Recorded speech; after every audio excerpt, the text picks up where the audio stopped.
ایک اللہ والے جا رہے تھے، سامنے سے ایک میاں بیوی بھی آ رہے تھے. بارش کا تھوڑی دیر پہلے بارش ہو چکی تھی تو کیچڑ سا تھا. اب جب وہ گزرنے لگے نا قریب سے تو یہ بڑے میاں کی جوتوں سے تھوڑا سا کیچڑ جو اڑا تو اس عورت کے کپڑے پر پڑ گیا. عورت نے اس کو جلی کٹی سنانی شروع کر دی. خاوند کو غصہ آیا، اس نے اس بڑے میاں کے تھپڑ لگا دیا کہ اندھے ہو، تمہیں نظر نہیں آتا، کپڑے خراب کر دیے تو نے. وہ بڑے میاں خاموش ہو گئے. تھوڑی دیر ہوئی، یہ میاں بیوی جب اپنے گھر پہنچے تو انہیں اوپر کی سٹوری پہ جانا تھا. جب اوپر کی سٹوری پہ جا رہے تھے تو خاوند کا پاؤں پھسلا، وہ گردن کے بل گرا اور وہیں اس کی ڈیتھ ہوئی. اس عورت نے بتایا کہ مجھے لگتا ہے کہ بوڑھے نے بد دعا دی ہے. تو محلے والے آ گئے کہ جی نوجوان سے غلطی ہو گئی تھی، وہ تو نوجوان تھا، آپ تو پختہ عمر کے تھے، آپ نے کیوں بد دعا کی؟ وہ کہنے لگے میں نے کوئی بد دعا نہیں کی. نہیں، تو نے بد دعا کی جس کی وجہ سے یہ ہوا.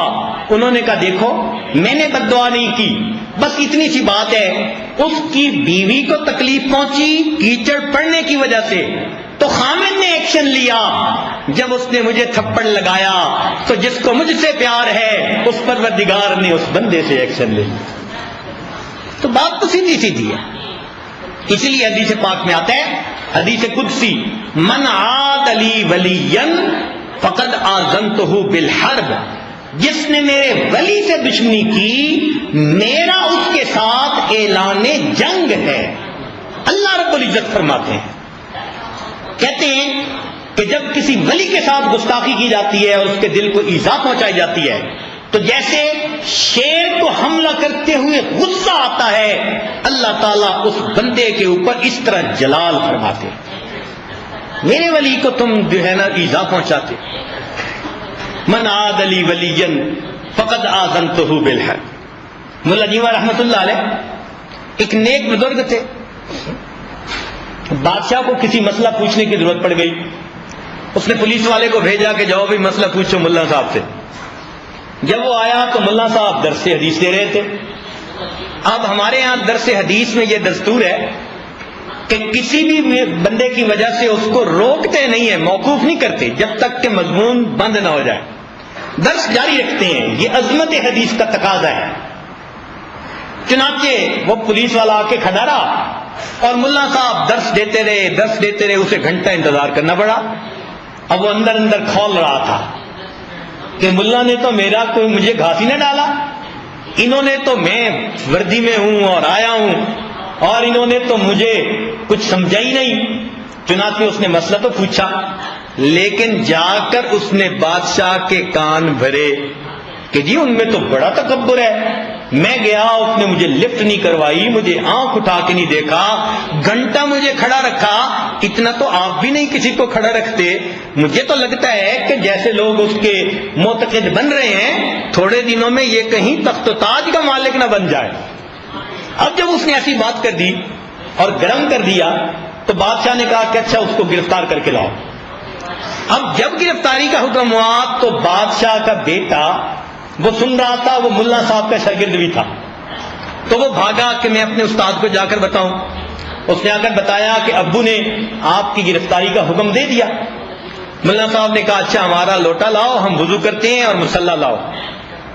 جب بچے نے دیکھا کہ یہ تو وضو کر کے مصلی پہ آ رہے ہیں تو بچہ واپس بھاگا اپنے باپ کی طرف اور اس نے اپنے باپ کو کہا کہ ملا صاحب نے وضو کر لیا اور وہ مصلی پہ بیٹھنے لگے، ایسا نہ ہو کہ اولاد کا نصیب ہی اللہ ختم کر دیں. کہتے ہیں کہ بادشاہ ننگے سر تھا، ننگے پاؤں تھا، بھاگا اور آ کر اس نے ملا صاحب کے پاؤں پکڑے. خدا کے واسطے مصلی پہ ہاتھ نہ اٹھا دینا، کہیں میری نسل کا اللہ غلط فیصلہ نہ کرے. وَهُوَ يَتَوَلَّى الصَّالِحِينَ، وہ اللہ نیکوکاروں کا سرپرست ہے. ان کے ہاتھ اٹھتے ہیں اللہ والوں کے، اللہ تعالیٰ دنیا کا جغرافیہ بدل دیا کرتے ہیں. کہتے ہیں کہ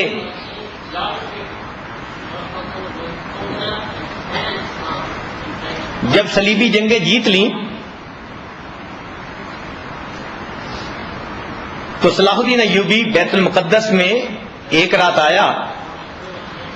اس کو اطلاع ملی تھی کہ دشمن کا بحری بیڑا آ رہا ہے ان کی مدد کے لیے. مسلمانوں کی تعداد تھوڑی، ان کے پاس سامان تھوڑا. جب اس کو اطلاع ملی کہ دشمن کا بحری بیڑا آ رہا ہے تو اس کو پریشانی ہوئی. آخر وہ چیف ایگزیکٹو تھا، تو بیت المقدس میں وہ ساری رات اللہ تعالیٰ کے سامنے دعائیں مانگتا رہا، روتا رہا. پوری رات اس نے رکوع اور سجود میں گزار دی. فجر کی نماز پڑھ کے باہر نکلا.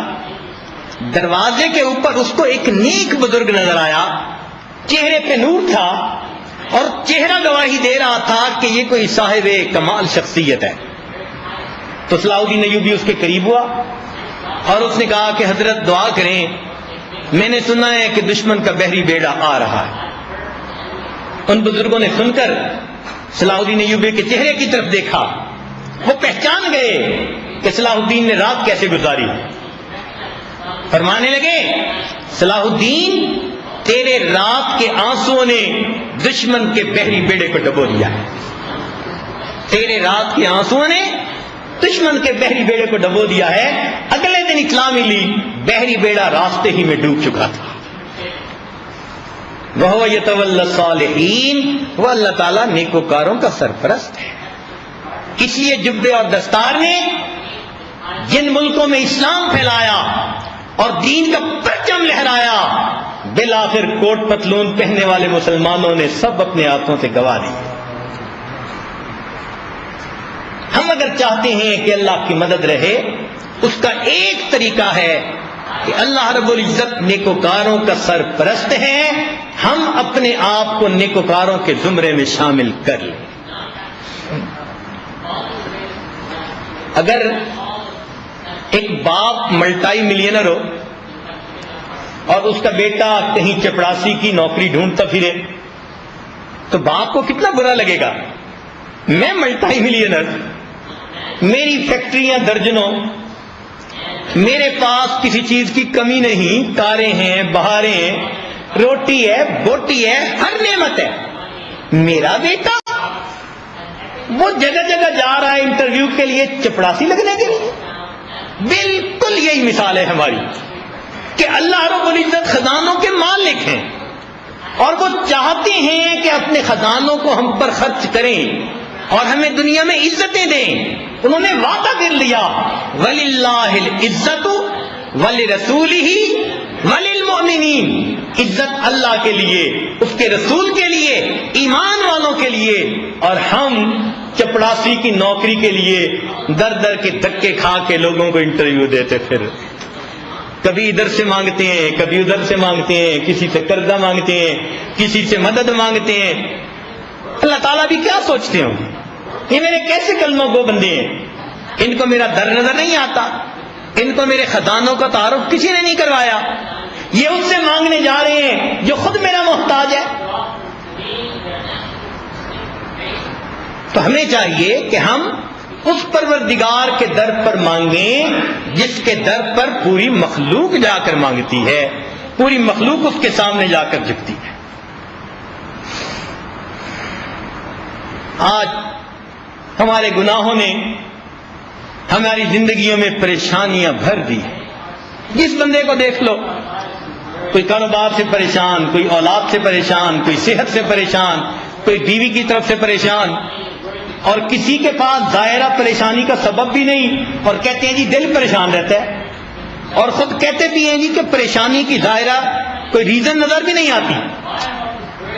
یہ پریشانی کیا ہے؟ حقیقت میں اللہ تعالیٰ کے حکموں کی نافرمانیوں کی وجہ سے اللہ نے دل کے سکون سے محروم کر دیا. دولت کے باوجود سکون نہیں، سب کچھ دنیا کا ہونے کے باوجود دل مطمئن نہیں. یہ اطمینان کیسے ملے گا؟ جب ہم اپنے آپ کو نیکوں کے زمرے میں شامل کریں گے تب ہمیں یہ اطمینان ملے گا. لہذا آج کی اس محفل میں ہم اپنے دلوں میں یہ عہد کریں کہ جو گناہ کر چکے، اے مالک ہم ان سے سچی توبہ کرتے ہیں اور آئندہ ہم نیکوکاری کی زندگی گزاریں گے، اور اے پروردگار آپ ہمارے سرپرست بن جائیے اور دنیا اور آخرت کی ذلت سے ہمیں بچا لیجیے۔ میرے مولا، در در کے دھکے کھا کھا کے ہم تنگ آ گئے، پریشان ہو گئے ہیں، بس اب ہمیں اپنے در سے خالی نہ اٹھائیے۔ ہم اللہ تعالیٰ سے مانگیں، دیکھنا پھر اللہ تعالیٰ کیسے دیتے ہیں۔ وہ ایسا کریم ہے، اپنے پرائے سب کو دیتا ہے، جو مانگے اللہ تعالیٰ ہر مانگنے والے کو دیتا ہے۔ اس کے در پہ آ کر مانگنے کے لیے مسلمان ہونے کی بھی شرط نہیں ہے۔ شیطان نے مانگا کہ رب انظرنی الی یوم یبعثون، اللہ تعالیٰ نے شیطان کی دعا کو بھی قبول فرما لی، تو کیا کلمہ گو کی دعا کو قبول نہیں فرمائے؟ ہم مانگے تو صحیح نا، مانگنے کے سلیقے سے جیسے طریقہ ہوتا ہے۔ پھر دیکھیں، اور یہ بات ذہن میں رکھ لیں کہ ہم جدھر بھی ادھر ادھر جائیں گے سوائے ذلت و رسوائی کے ہم کچھ نہیں پائیں۔ ہم اللہ کو اپنا سرپرست بنا لیں، پھر دنیا میں ہم سکھ چین کی زندگی گزاریں گے، اللہ تعالیٰ ہمارے سرپرست ہوں گے۔ دیکھیں، میں آپ کو ایک دو واقعہ سناؤں اللہ رب العزت کی مدد کے۔ حضرت خواجہ عبد المالک صدیقی رحمۃ اللہ علیہ، اس عاجز کے جو سسر محترم تھے، امام العلماء والصلحاء ان کو کہا جاتا ہے، کیونکہ ہزاروں کی تعداد میں علماء ان سے بیعت تھے، اور الحمدللہ علماء کے حلقے میں انہوں نے بہت کام کیا۔ ان کا ایک مدرسہ تھا دہلی کے قریب، پارٹیشن سے پہلے انہوں نے وہاں بنایا تھا۔ جب تقسیم ہو گئی تو آپ کو پتہ ہی ہے کہ تقسیم کے دوران کیا کیا ہنگامے ہوئے۔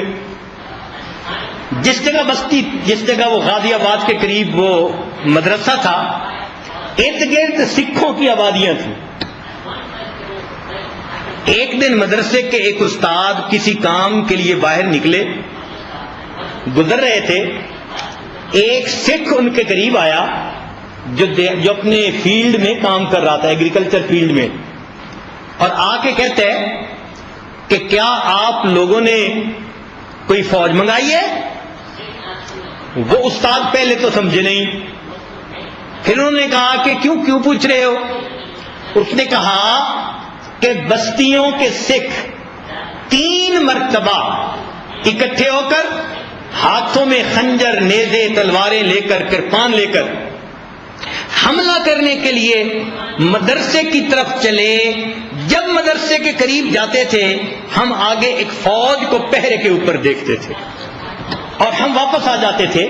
تو میں آپ سے پوچھ رہا ہوں کہ آپ لوگوں نے کوئی حفاظت کے لیے فوج منگائی ہوئی ہے؟ اس نے آ کر یہ بات خواجہ عبد المالک صدیقی رحمۃ اللہ علیہ کو فرمائی، تو آپ نے کہا ہاں، یہ اللہ رب العزت کے فرشتے تھے جنہوں نے مدرسے کے ان قرآن پڑھنے والے بچوں کی حفاظت کی۔ تو اپنی کتاب میں حضرت خود لکھتے ہیں، فرماتے ہیں یہ حفاظت اس لیے تھی کہ میں مدرسے میں چھوٹی عمر کے بچوں کو الگ رکھتا تھا، بڑی عمر کے بچوں کو الگ رکھتا تھا، نظر رہتی تھی استاد کی، چونکہ میرے مدرسے میں گناہ نہیں تھا، اس لیے اللہ نے ان کی حفاظت فرشتوں کے ذریعے کروا دی۔ وَهُوَ يَتَوَلَّى الصَّالِحِينَ، اور وہ اللہ نیکوکاروں کا سرپرست ہے۔ ہمارے سلسلے میں ایک اور بزرگ گزرے ہیں، نقشبندی سلسلہ میں، ایک مرتبہ مسجد میں انہوں نے محفل ذکر کروائی، پھر بیٹھ گئے، مجھے خود اپنا واقعہ سنایا۔ کہنے لگے کہ میں ابتدائی جوانی میں بہت تنگی کے حالات میں تھا، میں اس واقعے کو بہت ہی شارٹ کر رہا ہوں تفصیلات میں جانے کی بجائے۔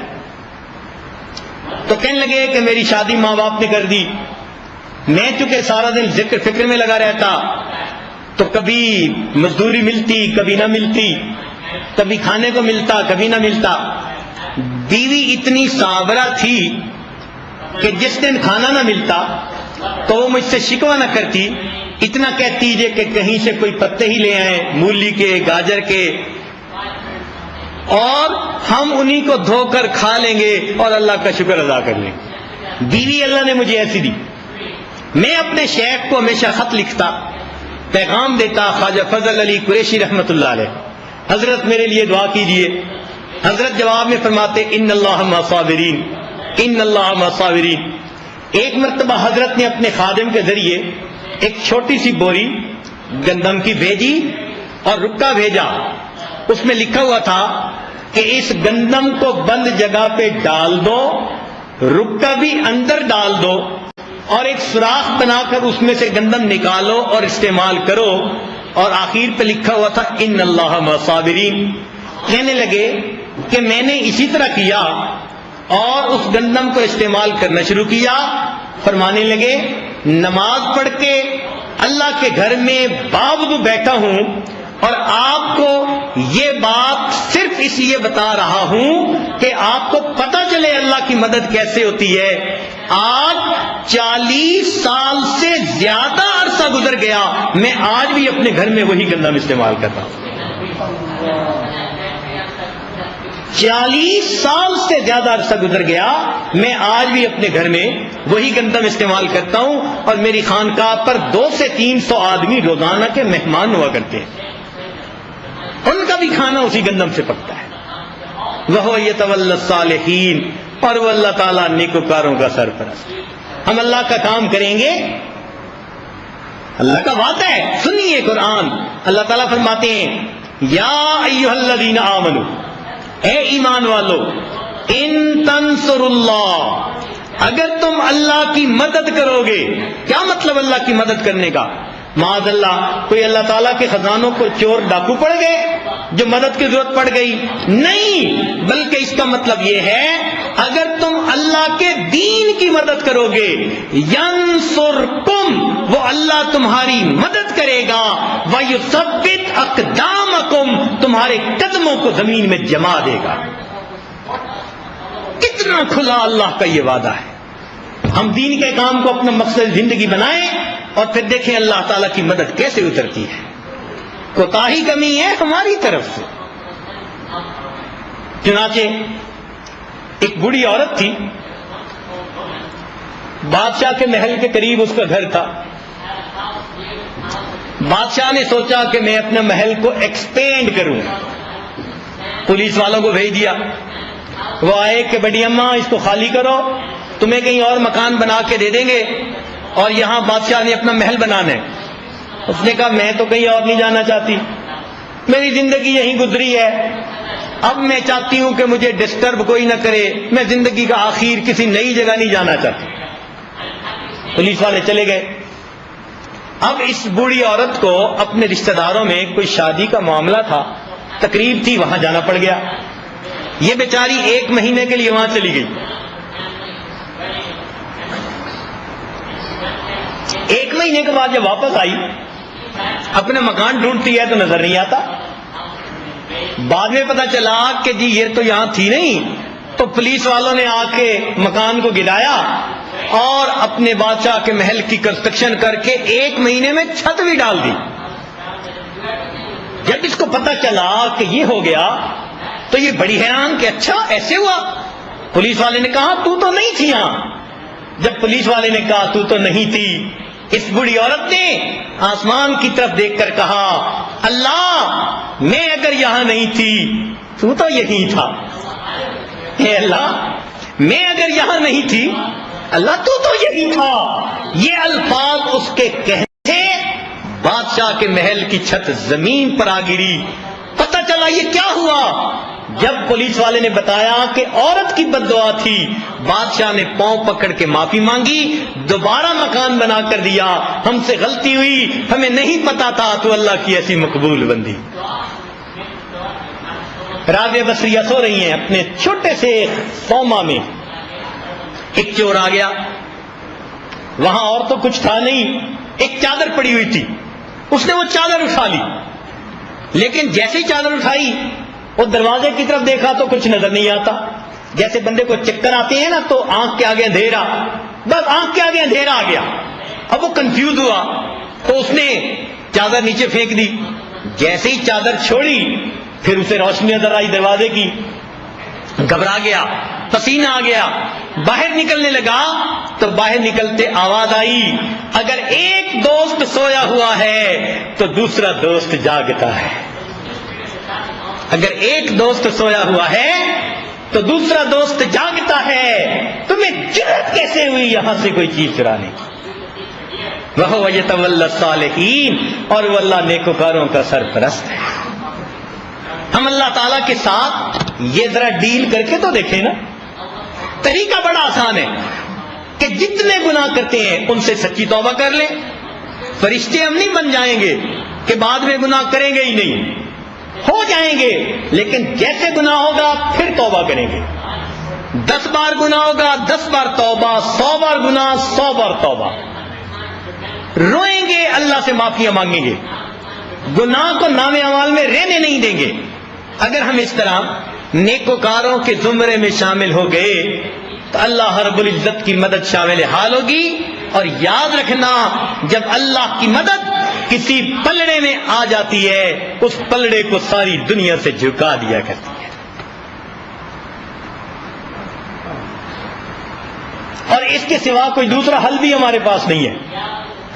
ہم اگر یہ سوچیں نا کہ کوئی اور آپشن دیکھتے ہیں، نہیں، ایک ہی آپشن ہے مومن کے پاس، اور کوئی آپشن نہیں ہے۔ کہتے ہیں کہ پرائی بکری کو کوئی گھاس نہیں ڈالا کرتا، اور واقعی ہم نے تجربہ کیا، چھوٹی عمر میں دیہاتی ماحول تھا کہ جس کتے کے گلے میں پٹے کا نشان ہوتا تھا اس کتے کو کسی دروازے سے ٹکڑا نہیں ملا کرتا۔ ہر بندہ سوچتا تھا پٹے کا نشان ہے، یہ کسی کا راکھواں ہے، لہذا یہ اپنے مالک کے دروازے پہ جا کے کھائے۔ اگر کسی کتے کو کوئی ٹکڑا نہیں ڈالتا کہ گلے میں پٹا پڑا ہے، ہمارے تو گلے میں کلمے کا پٹا پڑ چکا، ہم کس در پہ جائیں گے؟ کون ہماری فریادوں کو سنے گا؟ کوئی نہیں سننے والا، ایک اللہ رب العزت ہے۔ بس اب ہم اسی کے در پہ آ جائیں، میرے مولا نسبت تیری لگ گئی کہ ہم نے کلمہ پڑھ لیا، اب آپ ہمارے نفوس کا تزکیہ کر دیجئے۔ میرے مولا ہمارے بس میں بھی نہیں ہے۔ آپ نے قرآن مجید میں خود فرما دیا، وَلَوْلَا فَضْلُ اللَّهِ عَلَيْكُمْ وَرَحْمَتُهُ، اگر اللہ کا فضل تم پر نہ ہوتا، رحمت نہ ہوتی، مَا زَكَا مِنْكُمْ مِنْ أَحَدٍ أَبَدًا، تم میں سے کبھی بھی کوئی ستھرا نہ ہو سکتا، وَلَٰكِنَّ اللَّهَ يُزَكِّي مَن يَشَاءُ، اللہ جس کو چاہتے ہیں ستھرا فرما دیتے ہیں۔ مولا جب ہمارے عملوں سے کچھ نہیں بننا، آپ کی رحمت کی نظر سے بننا ہے، تو ہم تو فریاد کرتے ہیں آپ رحمت کی ایک نظر ڈال دیجئے، ہمارے کاموں کو سنوار دیجئے، پریشانیوں کو دور کر دیجئے۔ اللہ